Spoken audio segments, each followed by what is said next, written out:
Bobby Chemmanur honey റോസിന്റെ കയ്യിൽ പിടിച്ചത് ദുരുദ്ദേശത്തോടെയെന്ന് സർക്കാർ കോടതിയിൽ. കുന്തിദേവി പരാമർശത്തിനു ശേഷവും തങ്ങൾ നല്ല സുഹൃത്തുക്കളായിരുന്നെന്ന് ബോബിയും കോടതിയെ അറിയിച്ചു. ആരോപണങ്ങളെല്ലാം വ്യാജമാണെന്നും ബോബി വാദിച്ചു. ബോബിക്ക് ജാമ്യം നൽകുന്നതിനെ പ്രോസിക്യൂഷൻ എതിർത്തു.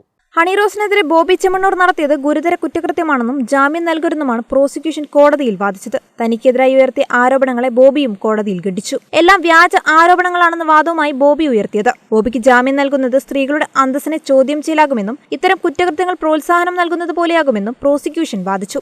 ബോബി പരാതിക്കാരി അധിക്ഷേപിച്ചതിന് തെളിവുണ്ടെന്നും പ്രോസിക്യൂഷൻ വ്യക്തമാക്കി. ഉച്ചയ്ക്ക് 12:45 കോടതിയിൽ ഹാജരാക്കിയപ്പോഴാണ് വാദപ്രതിവാദങ്ങൾ നടന്നത്. സമൂഹമാധ്യമങ്ങളിലും വാർത്തകളിലും നിറഞ്ഞു നിൽക്കുകയാണ് പരാതിക്കാരി. അതുകൊണ്ട് തന്നെ ജ്വല്ലറിയുടെ പബ്ലിസിറ്റിക്ക് വേണ്ടിയാണ് നടിയെ കൊണ്ടുവന്നത്.